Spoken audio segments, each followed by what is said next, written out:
So, we see the president railing against what he calls outside influence, but the first thing he does is call in Russian troops to put down this uprising.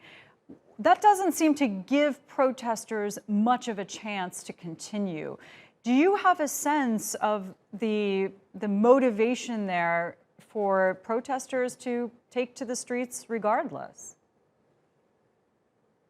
It's quite difficult. Thank you for your question. It's quite difficult to judge at the moment, but I believe that the protesters have been denied any opportunity to discuss the grievances with the government in a civilized way.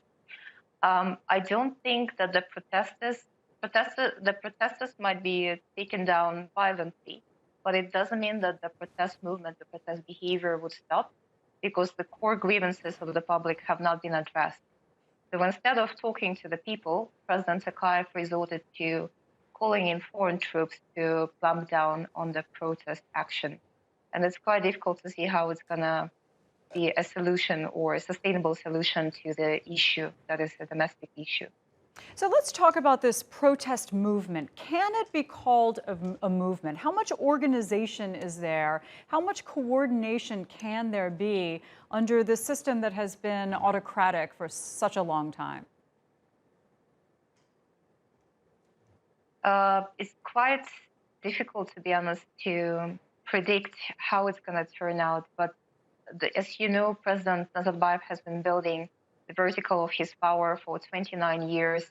People hoped that there would be some sort of change, even like a softer, milder reforms, something gradual that would happen after he resigned. But obviously, this didn't happen. So this probably contributed to the crisis that Kazakhstan finds itself at the moment. The coordination would be difficult as well. Given that the foreign troops are coming in, generally it's difficult to coordinate a joint international peacekeeping exercise, especially when they have no real life experience of dealing with the crowds on the ground. So I'm not quite sure how it's going to turn out. A lot depends on the next few days. Yeah, and for anyone watching this region, seeing these protests break out 5 days ago and the magnitude of them was quite stunning. Do you view this moment as something of a turning point? I think so, and I'm not alone in this. And I think a lot of Central Asia observers are saying that Kazakhstan is not going to be the same again, because Kazakhstan for quite a long time has been seen as a stable authoritarian regime where people might not be content, but at least they're not protesting, and that has changed a lot. So I don't think that Kazakhstan is going to be same again. All right, Aijan Sharshenova, such a pleasure to have you. Thank you.